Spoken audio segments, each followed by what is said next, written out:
So for this activity, I chose an article from the BBC News outlet that was titled, "What's so bad about being called bitch?" Um, First question, why did I choose it? What's my interpretation of the term bitch?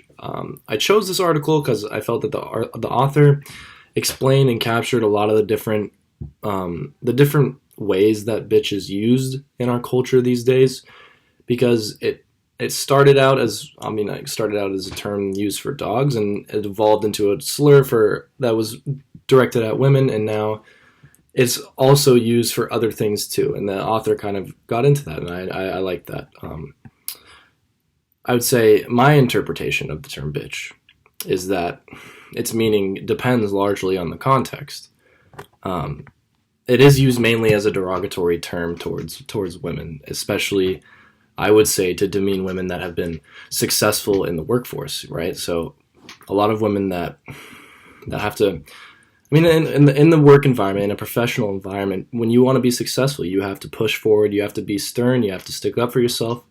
And it seems that in an effort to keep women from actually doing that, actually succeeding in that environment, we label them as bitches, as if they're doing anything different than the men who are successful, the men who are trying to push forward and trying to, have those professional traits of being stern and aggressive. When a man does that, it's okay, but when a girl does that, they're a bitch, and that's pretty horrible.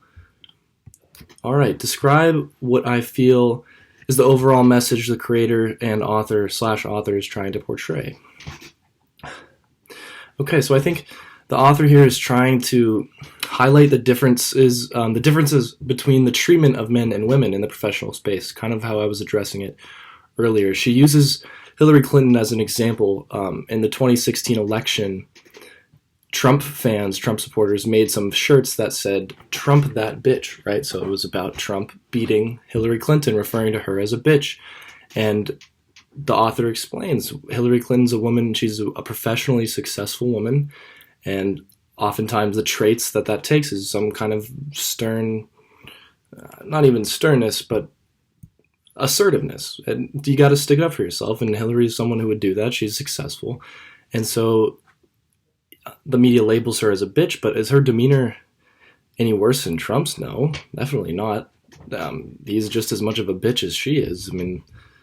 I don't even think that she uses this example to highlight how society views women in a different way, and how bitch is the term we use to direct at women, to demean them when they're trying to just be successful. And she also actually highlights how the word has a variety of different meanings. So she has an interview of different women who explain, like, they will refer to their girlfriends as bitches in a more endearing way. And there's also the instances where someone will say something is bitchin' as a way to say it's good. Like, this hamburger I had was super bitchin'. It was really good. It tasted great. So it can be used in other ways, and it is, but it is still most commonly used as a derogatory term towards women, unfortunately. All right, last question. Explain and describe how this assignment relates to Chapter 5, and discuss an insight or lesson you learned about communicating with words from this assignment.